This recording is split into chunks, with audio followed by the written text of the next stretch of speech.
et kõige rohkem, kuidas mina seda tunnetan, on see ikkagi mingi ise tegemine ja nagu isiklik vastutus ja tööprotsesside kõikide osade eest vastutamine. Ja võib-olla mingil määral ka provokatsioon, aga minu puhul küll nagu tahtmatu provokatsioon, ma nagu lihtsalt teen oma asju ja siis tuleb välja, et see on punk. Ma ei näe vähemalt meie ringkondades, et see oleks mingisugune konkreetne žanr või mingi formaat, mida tehakse. Et need bändid, kes meil on, teevad nagu, need mõjutused on nagu nii laiad, et see ei ole, et me peame ainult rock-muusikat tegema. Vaid see on pigem jah see tööeetika küsimus rohkem või mingi tõsiselt võtmine ja ise tegemine, kui see, et peab olema kirjutatud nii ja sõnad peavad olema kurjad ja peab hästi palju olema. Nagu see on sageli, see on mängus, aga see ei ole nagu selline, et ilma selleta ei saa. Oleneb kirjutajatest, oleneb artistidest. Mul endal ma tunnen, et ma väga ei kirjuta nii võib-olla ühiskond laule. Paljud kirjutavad ka siukse ühiskond laule. Ma ise võib-olla lähenen nagu läbi üksikinimese või mingite väiksemate situatsioonide, üritan nagu mingeid suuremaid tendentse näidata. Aga sõnum, kuna minu jaoks laulu kirjutajana algabki kõik sõnadest, mingid sõnad hakkavad mu peas nagu kokku kõlksuma.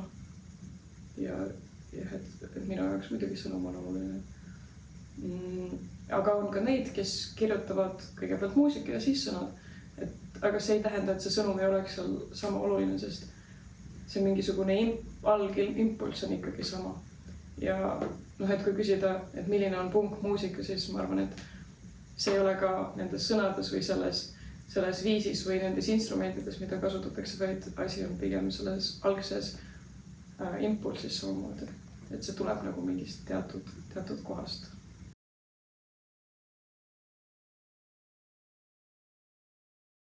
Sellist üldist nagu kohustuslikku vormi nagu ei ole, aga mingid alamkategooriad võib-olla võivad välja kooruda, aga pigem see, mis ühendab kõiki, on, ma arvan, see ise tegemise asi, et ise õmmeldakse riidid, ise parandatakse riidid, ise õmmeldakse mingeid patche ja asju külge. Et nagu kõigepealt see ise tegemise aspekt ja teiseks taaskasutuse aspekt, et kõik asjad on kaltsukast ja kõik asjad on ise kokku pandud ja lapitud ja tehtud. Et nagu ma arvan, et see ühendab kõige rohkem. Aga mingit sellist üldist moevoolu ma nii väga ei näe.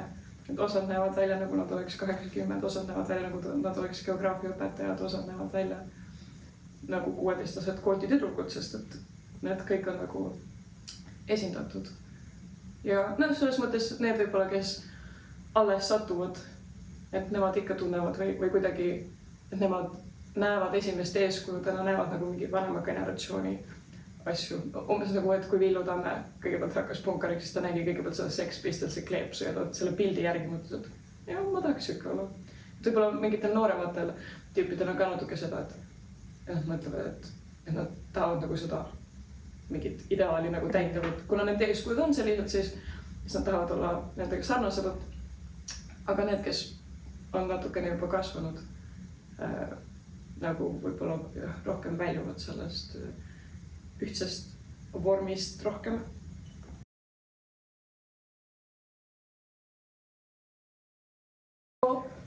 Selles mõttes, et lava ees on ikka palju tüdrukuid ja tüdrukud toimetavad väga palju. Jah, aga põhiliselt, kes laval on ikkagi mehed esinevad suuremas osas. Et tüdrukuid on nagu mõned üksikud bändides. Ja praegu Ave Maria ongi ainus aktiivne naissolistiga bänd. Mõned nüüd tulevad juurde luuletavasti või on hakanud tegema. mingeid asju pole veel näinud ega kuulnud, aga olen kuulnud, et teevad. Tartus näiteks on üks tüdrukute bänd. Aga veel pole päriselt kuulnud. Aga jah, et tegelikult ma ütleks, et vähemalt pooled, kes kontsertidel käivad, on tüdrukud. Ja esimeses reas ikkagi on pigem tüdrukud, ma ütleks. Või nad on nagu isegi sageli aktiivsemad või kuidagi entusiastlikumad. Eks oleneb muidugi, kes esineb ka. Osad on rohkem bändid, mis tüdrukutele meeldivad, osad on bändid, mis tüdrukutele ei meeldi.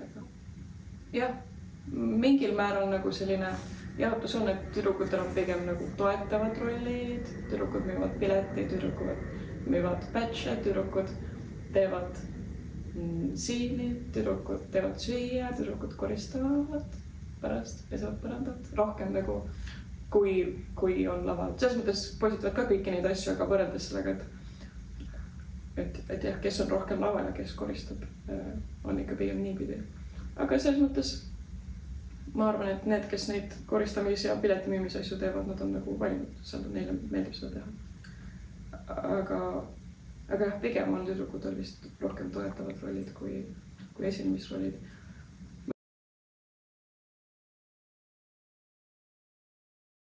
Paljud ütlevad, et naised peavad poole rohkem pingutama selleks, et neid tõsiselt võetakse. Aga ma just pigem kardan seda, et kuna see on nii eriline asi, et sa oled naine ja sa teed midagi, et pigem võib-olla vaadatakse mingit asjadele läbi sõrmede või nagu lastakse, et see on halb, aga see on lahe ikka. Ma pigem natukene kardan seda. Et see on kuidagi automaatselt lahe või et kutsutakse sellepärast, et üks tüdrukute bändi võiks olla. Et see on nagu wow, kui meil on mingi naine ka siin. Aga muidugi, mõnes mõttes ikka on see, et sa oled nagu selle grupi nägu, kui sa oled ainus esindaja. Aga ma üldiselt ei võta väga endale seda kohustust või ma nagu ise ka ei ole kunagi öelnud või võtnud mingit seisukohta selles mõttes, et ma üldse olen punkar kuidagi või mingi punkmuusikaga tegelen. Ja ma arvan, et niipea, kui minu kohta ühte asja öeldaks, siis ma teen nagu jälle mingit teist asja või... Mul endal ei ole mingit nagu kohusetunnet või niisugust tunnet, et ma olen mingi vapiloom ja pean nagu mingit rolli täitma selles osas. Ja teen lihtsalt nagu oma asja, mis tundub hea. Ja see, mis teised arvavad ja mis žanri nimetused sinna külge pannakse, on juba teine asi. Ja vahepeal on nagu kohati isegi keeruline aru saada, et kust need määratlused või žanri nimetused tulevad.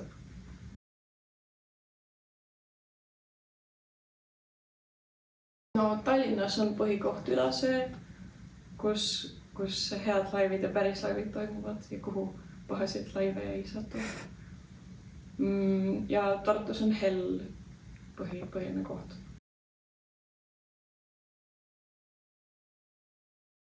Võib-olla toredad aktiivsed bändid praegu noorte seas, mille laivid mulle on väga meeldinud, on Tartus selline bänd nagu Nahakiin.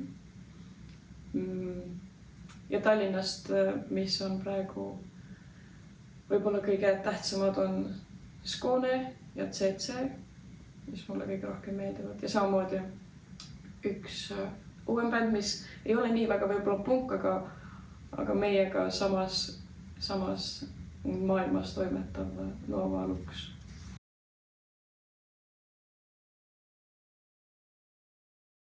Läti ja Leedu bändid käivad mängimas küll, mängib Ülases ja samamoodi Tartus. Ja et inimesed ikka tunnevad üksteist ja vahepeal need suuremad ja agaramad lätlased isegi on sõitnud jalgrattaga mingitele Tallinna ja samamoodi Tartu üritustele, kes on eriti tublid, võtnud terve reisi ette. Ja samamoodi meie omad käivad vahepeal mängimas nii Lätis kui ka Leedus. Ja samamoodi ka Soomega on ka kontakt, et Soome bände käib päris palju mängimas. Ja kui on vaja Riias ööbida, siis ikka meil on mingid tüübid, kellele me saame helistada ja küsida, kas saaks teie poole ööbida.